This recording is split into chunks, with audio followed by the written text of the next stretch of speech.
sebelum kita duduk, saya belum suruh duduk saudara-saudara. Ya, salam 1, 2, 3 orang bilang begini, damai di hati, damai di petamburan, damai di sorga. Ya, kita berdamai dulu, katakan damai di hati, damai di petamburan, damai di sorga. Cari 5 orang, katakan damai di hati, damai di petamburan, damai di sorga. Iya, silakan dulu saudara. Hari ini kita akan melanjutkan 7 kekuatan memperoleh kekayaan dan berkat. Kalau kemarin kita sudah belajar tentang mengelola dan yang kedua kita sudah belajar tentang memberi, dan hari ini saudara kita belajar tentang bekerja. Apa saudara? Bilang kiri kanannya, bekerja bilang. Oke, kita akan langsung baca Alkitab kita di dalam Amsal Sulaiman pasal yang ke-10 ayat yang ke-4. Amsal Sulaiman pasal 10 ayat yang ke-4. Firman Allah mengatakan kepada saudara dan saya, Amsal Sulaiman pasal 10 ayat yang ke-4. Sudah ketemu semua? Ya, Amsal Sulaiman pasal 10 ayat 4, baca bersama 2, 3. Tangan yang lamban membuat miskin, tetapi tangan orang rajin menjadikan kaya.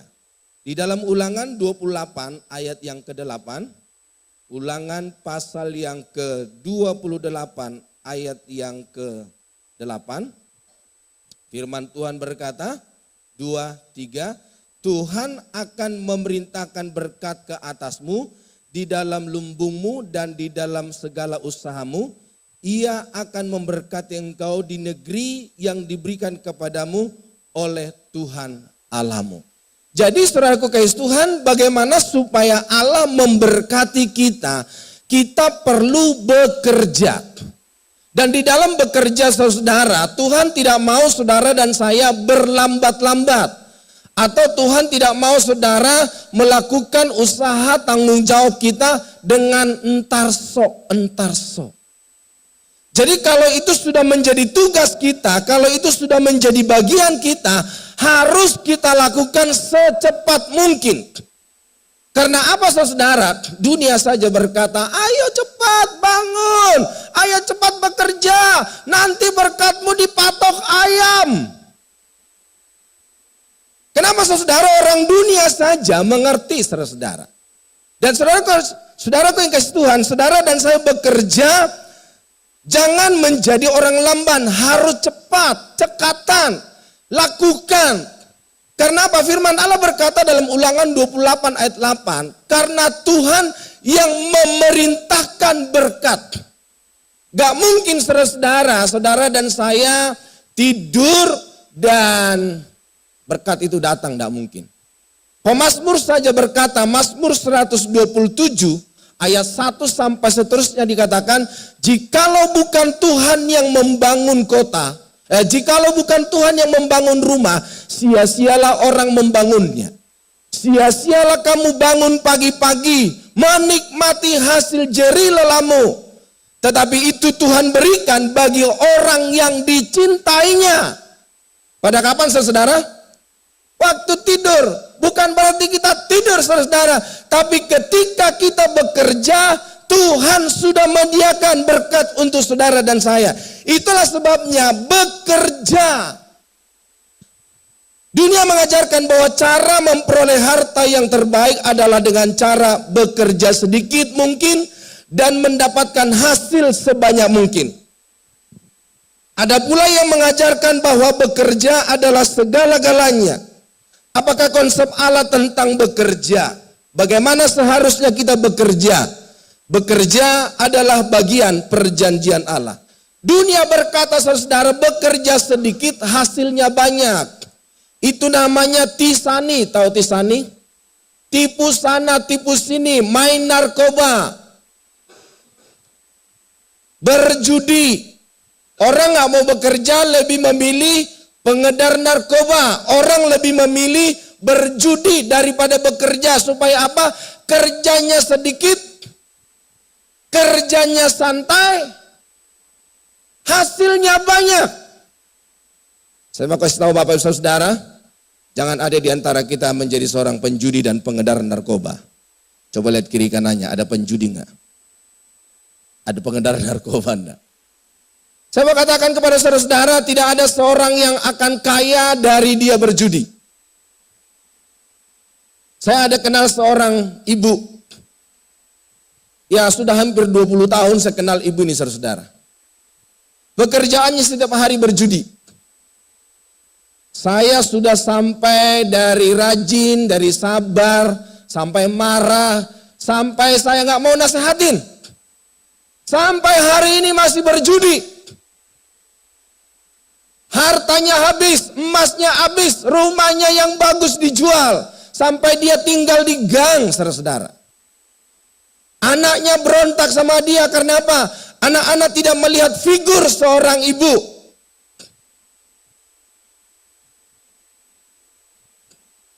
Nah, firman Allah berkata, apa konsep Allah tentang bekerja? Bagaimana seharusnya kita bekerja? Saudaraku kasih Tuhan, ada bagian Tuhan dan ada juga bagian manusia. Bagian manusia mengusahakan taman seperti Adam, saudara-saudara. Adam di dalam Kejadian pasal 2 ayat 3, pasal 15 ayat 9, di mana di situ Adam mengusahakan taman, memelihara taman, memberi nama segala binatang, yang artinya bahwa dia bekerja. Dia melakukan usaha, dia melakukan tanggung jawabnya. Bagaimana juga seperti bangsa Israel di dalam Ulangan 28 ayat 1 sampai 8. Bangsa itu disuruh bekerja dan Allah yang memberkati. Bagian Allah memberkati pekerjaan manusia. Memerintahkan berkat ke atas tabungan dan pekerjaan orang Israel. Itulah sebabnya di dalam Ulangan pasal 8 ayat 28, Ulangan pasal 8 ayat 28 di situ berkata bahwa Allah turut bekerja. Ulangan pasal 8 ayat 28, saya akan bacakan buat kita. Roma pasal 8. Roma pasal 8 ayat 28. Kita tahu sekarang bahwa Allah turut bekerja dalam segala sesuatu untuk mendatangkan kebaikan bagi mereka yang mengasihi Dia, yaitu bagi mereka yang terpanggil sesuai dengan rencana Allah. Jadi saudaraku kasih Tuhan, Allah kita turut bekerja untuk mendatangkan berkat, untuk mendatangkan kebaikan bagi kita. Jadi orang-orang yang ada di koridornya Allah, orang-orang yang ada di perlindungannya Allah, maka Allah akan turut bekerja di dalam hidup mereka. Itulah sebabnya hari ini saudaraku kasih Tuhan, mari kita bekerja dan Tuhan akan melakukan bagiannya bagi saudara dan saya. Kita bukan hanya perlu bekerja, melainkan juga bekerja dengan iman. Mengapa saudara? Ada 3 tingkatan kehidupan manusia yang dikaitkan dengan pekerjaannya. Yang pertama, orang yang tidak bekerja. Dikatakan dalam firman Tuhan, orang yang tidak bekerja tidak patut makan, tidak boleh makan. Di dalam Tesalonika ini, dalam 2 Tesalonika 3 ayat yang ke-10, 2 Tesalonika 3 ayat yang ke-10, firman Allah berkata, sebab juga waktu kami berada di antara kamu, kami memberi peringatan ini kepada kamu, jika seorang tidak mau bekerja, janganlah ia makan. Jadi tingkatan yang pertama untuk saudara dan saya, bagaimana kita supaya diberkati oleh Tuhan, bekerja. Dan orang yang tidak bekerja tidak patut makan. Orang yang tidak bekerja hidup dalam hidup belas kasihan. Ia hidup dalam ketidakpastian. Ia pasti menjadi pengemis. Allah tidak memberkati pengemis. Ia hanya memberkati anak-anaknya yang bekerja. Bilang sebelah kiri kanannya, ayo bekerja. Karena Allah sendiri berkata di dalam Injil Yohanes 10 ayat 10, Pencuri datang hanya untuk mencuri dan membinasakan. Dan aku datang supaya mereka hidup dalam berkelimpahan. Bagaimana supaya kita hidup berkelimpahan? Bagaimana supaya kita hidup diberkati oleh Tuhan? Kita harus bekerja. Gak boleh diam saja, gak boleh nganggur. Lakukan segala tanggung jawab yang Tuhan berikan bagi kita. Orang yang tidak bekerja tidak boleh makan. Orang yang tidak memelihara keluarganya, firman Allah berkata, orang itu lebih buruk daripada orang yang tidak beriman. Di dalam 1 Timotius pasal yang kelima, ayat yang ke-8, 1 Timotius 5 ayat 8. Firman Allah berkata, tetapi jika ada seorang yang tidak memeliharakan sanak saudaranya, apalagi seisi rumahnya, orang itu murtad dan lebih buruk daripada orang yang tidak beriman. Orang yang mentelantarkan keluarganya, dia lebih buruk daripada orang yang murtad. Dia lebih buruk daripada orang yang tidak percaya kepada Tuhan.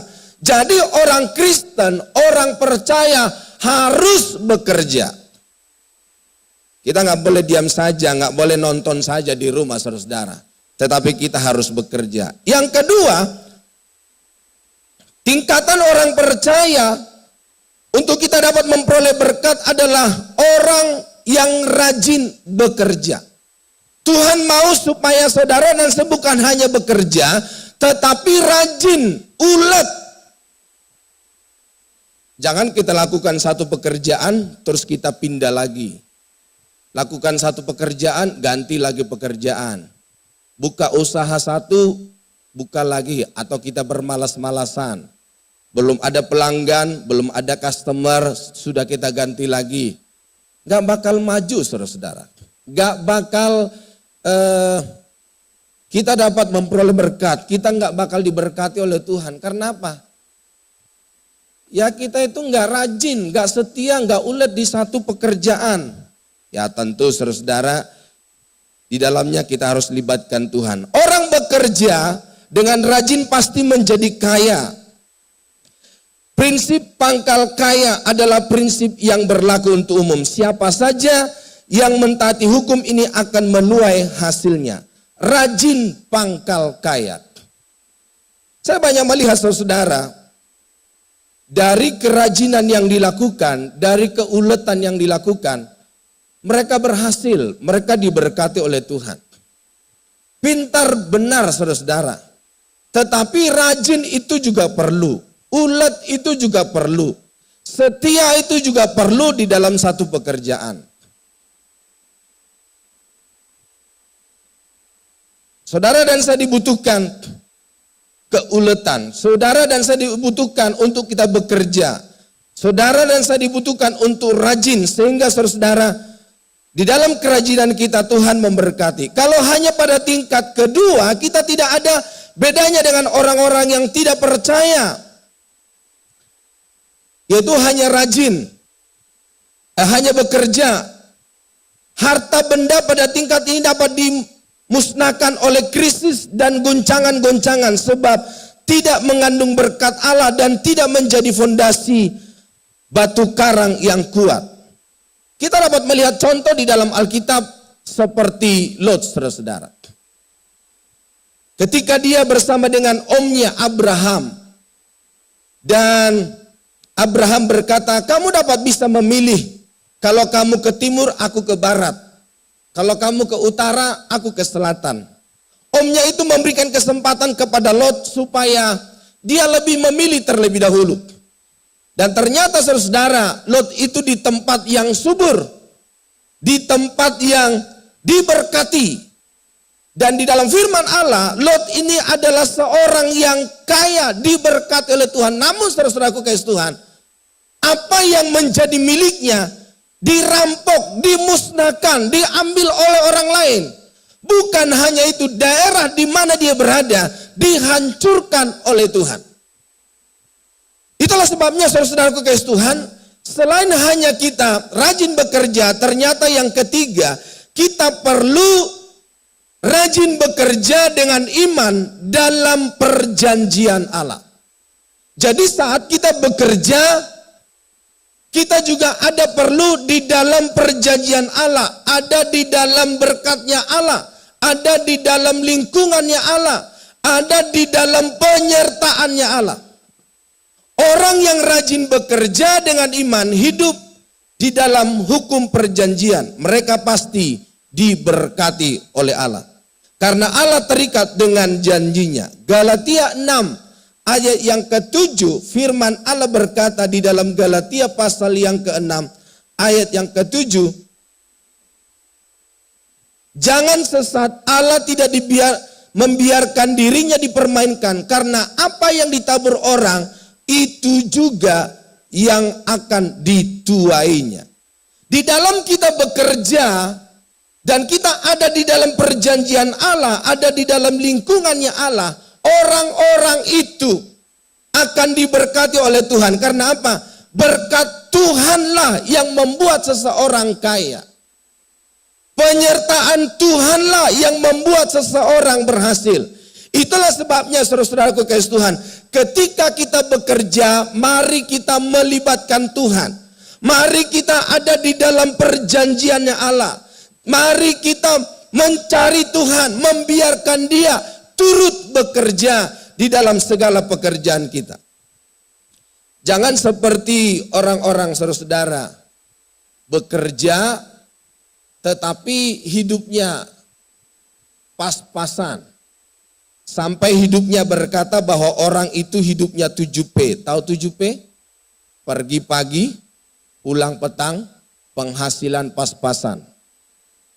Dia berangkat kerja, pasangannya masih tidur. Pulang bekerja, pasangannya tadi yang tidur ditinggal, sekarang sudah tidur pula. Bahkan memiliki perkataan banting tulang. Tulangnya dibanting-banting, saudara-saudara. Seperti lagu anak-anak berkata, siang jadi malam, malam jadi siang, kepala jadi kaki, kaki jadi kepala. Hanya bekerja tapi tidak melibatkan Tuhan, tidak hidup di dalam berkat perjanjian Allah. Ada orang yang bekerja dengan iman dalam perjanjian Allah. Dan orang-orang yang hidup di dalam perjanjian Allah tidak dapat dihalangi oleh apapun dan siapapun di dalam dunia ini. Yang artinya saudara-saudaraku kasih Tuhan, persoalan boleh terjadi, krisis boleh terjadi, masalah boleh terjadi, tetapi ketika dia ada di dalam ruang lingkupnya Allah, di dalam perjanjiannya Tuhan, itu tidak akan menghalangi, tidak akan menghancurkan apa yang telah diperbuatnya di dalam Tuhan. Karena apa? Tuhanlah yang menjadi pemagar dan perlindungan di dalam hidupnya. Bapak Ibu kenal dengan Abraham? Yang dia buka usaha di dekat pasar MB? Abraham di dalam Alkitab ketika Tuhan memanggil dia ke kota lain. Dan kota itu, daerah itu dia tidak tahu di mana saudara-saudara. Namun dia taat saudara-saudara. Karena dia ada di dalam perlindungan Allah. Di dalam firman Allah berkata, ketika dia ada di daerah Petamburan, contoh saudara-saudara. Dia ada di daerah Petamburan dan firman Allah berkata, itu daerah gersang, daerah tandus. Tapi firman Allah berkata ketika dia menggali sumur, maka dia mendapatkan air. Ketika dia mendapatkan air, maka dia punya rumput. Ketika dia punya rumput, maka kambing dombanya bisa makan. Bukan hanya itu, kambing dombanya beranak pinak. Sedangkan orang-orang yang ada di sekitar situ tidak memperoleh berkat. Karena apa? Orang-orang penduduk di situ karena bukan orang-orang yang ada di lingkungan dalam perjanjian berkat Allah. Sedangkan Abraham adalah orang yang ada di dalam lingkungan dalam perjanjian berkat Allah. Sehingga ketika dia menggali sumur, maka dia mendapatkan air. Dia punya rumput, kambing dombanya beranak pinak. Akhirnya saudara, ketika dia diberkati, ketika dia berhasil di daerah Petamburan, maka orang-orang yang asli di Petamburan tidak senang dengan kehadiran Abraham. Dia diusir dan berkata, Abraham, engkau bukan penduduk asli. Engkau menghabiskan kekayaan di daerah kami. Pergi lo dari sini. Akhirnya dia pindah saudara-saudara ke Kais Tubun. Di Kais Tubun dia gali sumur lagi. Ketika dia menggali sumur, firman Allah berkata karena dia adalah seorang yang diberkati. Maka saudaraku kekasih Tuhan, sumur itu pun punya air. Dan firman Allah berkata ketika dia punya air maka dia punya rumput. Dan kambing dombanya bisa kembali makan dan minum. Dan kambing dombanya beranak pinak. Dan Abraham diberkati. Daerah itu juga daerah tanah gersang. Tetapi karena Abraham adalah orang yang ada di dalam lingkungan. Atau di dalam perjanjian berkatnya Allah. Maka dia diberkati oleh Tuhan. Ternyata orang-orang Kais Tubun juga gak senang dengan kehadiran Abraham. Akhirnya Abraham diusir. Dan berkata, Abraham, engkau bukan penduduk asli. Pindah lo dari sini. Dia pindah ke kota bambu, saudara-saudara. Ternyata di kota bambu, tanah yang gersang, dia pun menggali sumur. Setiap kali dia pindah, setiap kali dia menggali sumur, setiap kali dia punya air. Setiap kali dia punya air, dia punya rumput. Dan rumputnya, kambing dombanya bisa makan. Dan kambing dombanya beranak pinak. Itulah sebabnya saudara-saudara, orang yang bekerja dengan iman dalam perjanjiannya Allah tidak dapat dihalangi oleh apapun dan siapapun di dalam dunia ini. Itulah sebabnya saudara-saudara kekasih Tuhan, mari kita bekerja. Bukan hanya kekuatan, bukan hanya kegagahan kita yang kita andalkan. Tetapi mari kita ada di dalam lingkungan perjanjian berkatnya Allah. Mari kita hidup di dalam iman. Semakin kita setia bekerja dengan keras di dalam perjanjian Allah, maka semakin besarlah kekuatan kita untuk menarik berkat Allah. Yang keempat saudara-saudara, yang keempat di dalam 7 kekuatan untuk memperoleh berkat, yaitu kita bekerja dengan hikmat. Tentu saudara-saudara kekasih Tuhan, saudara dan saya bukan hanya bekerja dan bekerja, tapi kita juga perlu memperoleh hikmat. Di dalam Pengkhotbah pasal 10 ayat yang ke-10. Pengkhotbah pasal 10 ayat yang ke-10. Firman Allah berkata, jika besi menjadi tumpul dan tidak diasah, maka orang harus memperbesar tenaga. Tetapi yang terpenting untuk berhasil adalah hikmat. Betul kita perlu kekuatan, tentu kita perlu badan kita sehat untuk bekerja. Kita punya tenaga, tetapi firman Allah berkata, yang terpenting untuk berhasil adalah hikmat. Di dalam kita bekerja perlu memiliki hikmat. Hikmat adalah kekuatan untuk memperoleh harta, sebab hikmat diumpamakan sebagai sebuah besi yang tajam. Hikmat dunia terbatas, tetapi hikmat Allah tidak terbatas. Hikmat manusia hanya mampu membuat seseorang sukses secara manusiawi. Tetapi hikmat Allah membuat kita sukses seutuhnya secara rohani, jiwani, dan jasmani.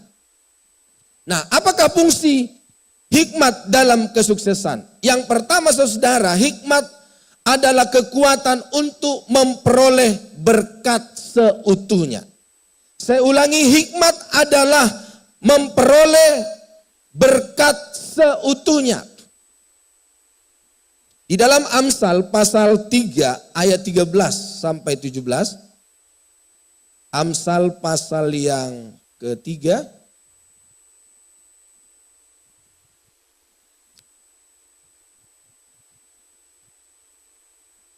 Ayat 13 sampai 17. Di dalam firman Allah berkata, berbahagialah orang yang mendapat hikmat, orang yang memperoleh kepandaian, karena keuntungannya melebihi keuntungan perak dan hasilnya melebihi emas. Ia lebih berharga daripada permata, apapun yang kau inginkan tidak dapat menyamainya. Umur panjang ada di tangan kanannya, di tangan kirinya kekayaan dan kehormatan. Jalannya adalah jalan penuh bahagia. segala jalannya sejahtera semata-mata. Orang yang memperoleh hikmat mendapat keuntungan melebihi permata. Orang yang memiliki hikmat mendapat keuntungan melebihi emas dan perak. Menghasilkan harta. Nah, di dalam kita memiliki hikmat memberikan berkat jasmani, umur panjang, berkat jiwani kehormatan, berkat materi kekayaan, berkat rohani kebahagiaan dan kesejahteraan. Ketika kita memiliki hikmat saudara, maka Tuhan memberikan kemampuan bagi saudara dan saya untuk melakukan apa yang seturut kehendak Allah, apa yang sesuai dengan kehendak Allah, dan apa yang kita kerjakan diberkati oleh Tuhan. Jadi saudaraku kasih Tuhan, hikmat ini adalah kekuatan memperoleh berkat seutuhnya. Dan berkat yang telah disediakan oleh Tuhan tidak pergi kemana-mana dan menjadi milik bagian kita, saudara-saudara. Yang kedua, hikmat adalah kekuatan untuk memperoleh kemenangan. Di dalam Yesaya pasal yang kedua, Yesaya pasal yang kedua ayat 2 sampai ke 3, firman Allah berkata, akan terjadi pada hari-hari terakhir, gunung tempat rumah Tuhan akan berdiri tegak di hulu gunung-gunung dan menjulang tinggi di atas bukit-bukit. Segala bangsa akan berduyun-duyun ke sana. Dan banyak suku bangsa akan pergi serta berkata, mari kita naik ke gunung Tuhan, ke rumah Allah Yakub, supaya ia mengajar kita tentang jalan-jalannya, dan supaya kita berjalan menempuhnya. Sebab dari Sion akan keluar pengajaran dan firman Tuhan dari Yerusalem. Hikmat adalah kekuatan untuk memperoleh kemenangan. Pola keberhasilan dari Allah, hikmat atau strategi. Dan kita akan mendapatkan gol dan kita akan memperoleh kemenangan dan kemuliaan. Orang yang dapat mengalami kemenangan diperlukan strategi. Diperlukan jalan yang baik. Bagaimana kita dapat memperoleh berkat-berkat itu.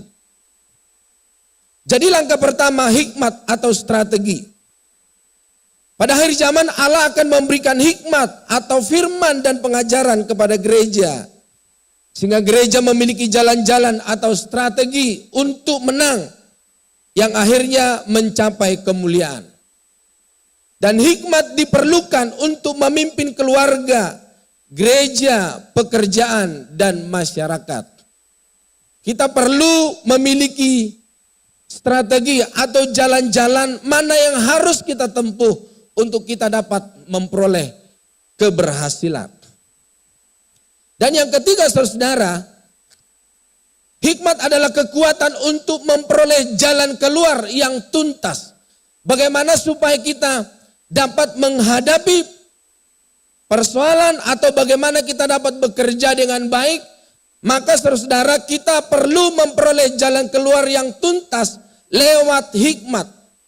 Di dalam Yakobus pasal 3 ayat yang ke-17, Yakobus pasal 3 ayat yang ke-17, di dalam firman Allah ini berkata, Yakobus pasal 3 ayat 17, tetapi hikmat yang dari atas adalah pertama-tama murni, selanjutnya pendamai, peramah, penurut, penuh belas kasihan dan buah-buah yang baik, tidak memihak dan tidak munafik. Hikmat adalah dari atas, adalah pertama-tama murni. Jadi hikmat itu perlu di dalam hidup kita untuk kita menuntaskan atau memperoleh jalan keluar untuk menyelesaikannya. Di dalam 1 Korintus 1 ayat 30, 1 Korintus 1 ayat 30.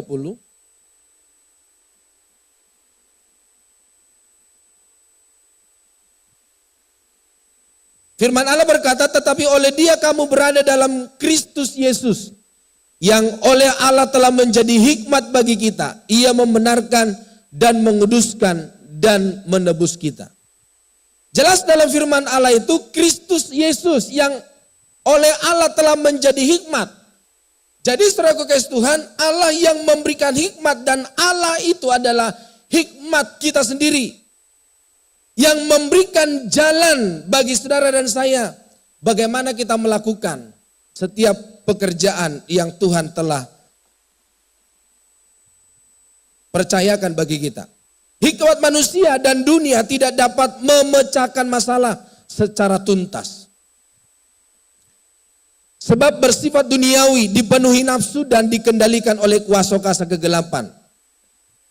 Di dalam Yakobus pasal yang ketiga, ayat 14 dan 15, di dalam firman Allah ini berkata, sekarang kamu yang berkata, hari ini saya akan berangkat ke kota Anu, dan saya akan tinggal setahun, saya akan berdagang, dan saya akan mengambil untung. Firman Allah berkata di situ, tapi firman Allah berkata, hidupmu itu sama seperti uap yang sebentar saja lalu dan lenyap. Jadi saudaraku kasih Tuhan, Tuhan ingin supaya saudara dan saya memperoleh hikmat itu atau memperoleh Allah itu sendiri menjadi hikmat, kekuatan, kemampuan bagi kita.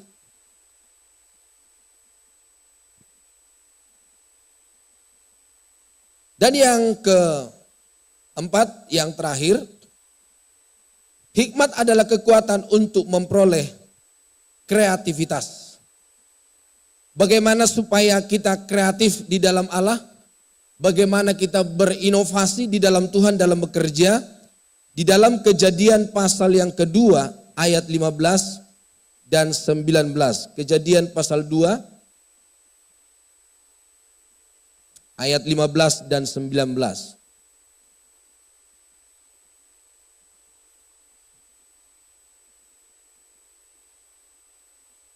Kejadian pasal 2 ayat 15 dan 19, firman Tuhan berkata, Tuhan Allah mengambil manusia itu dan menempatkannya dalam Taman Eden untuk mengusahakan dan memelihara taman itu. Ayat 19, Tuhan Allah berfirman, tidak baik kalau manusia itu seorang diri saja. Aku akan menjadikan penolong baginya yang sepadan dengan dia. Jadi saudara kasih Tuhan, Allah memberikan manusia hikmat untuk memberi nama. Memberi tujuan hidup kepada segala makhluk. Allah tidak memberikan manusia meja dan kursi, tetapi hikmat untuk mengubah pohon menjadi meja dan kursi. Allah tidak memberikan manusia mobil, tetapi kreativitas untuk mengubah bahan-bahan dasar menjadi mobil dan kreativitas untuk melahirkan kesuksesan. Jadi Tuhan saudara-saudara memberikan hikmat bagi kita. Seperti mikrofon ini saudara-saudara. Dibuat dari berbagai bahan. Ada yang dari besi, ada dari karet saudara-saudara. Tuhan memberikan hikmat kepada manusia. Sehingga mikrofon ini menjadi pengeras suara. Sehingga suara saya bisa terdengar jelas. Hikmat yang Tuhan berikan. Di dalam pekerjaan kita, kita juga perlu hikmat untuk memperoleh kreativitas Allah. Bagaimana supaya kita bekerja punya inovasi. Bagaimana supaya kita bekerja punya kreatif. Sehingga saudara-saudara, lewat inovasi, lewat kreativitas yang kita miliki, kita memperoleh harta, kekayaan. Kita memperoleh apa yang menjadi janji-janjinya Tuhan. Itulah sebabnya hikmat diperoleh secara maksimal apabila kita saling membangun dengan firman Tuhan. Firman Allah perlu ada di dalam hidup kita. Takut akan Allah di dalam Kolose pasal 3 ayat 16. Amsal yang pertama ayat 7. Semakin banyak kita memperoleh hikmat lewat komunitas yang takut akan Tuhan, semakin besarlah kekuatan kita untuk memperoleh harta. Jadi di sini saudara-saudara, Tuhan mau supaya kita juga memiliki komunitas yang baik. Di mana Adam diberikan teman hidup, yaitu Hawa. Saudara dan saya perlu orang lain untuk kita dapat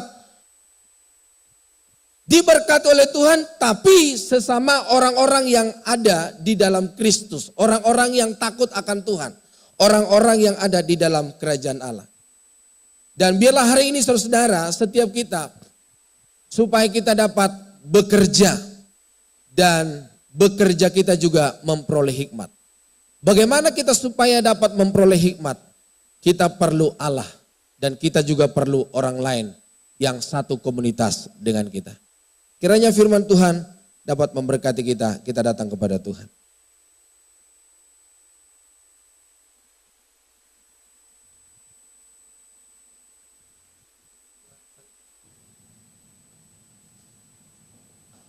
Haleluya.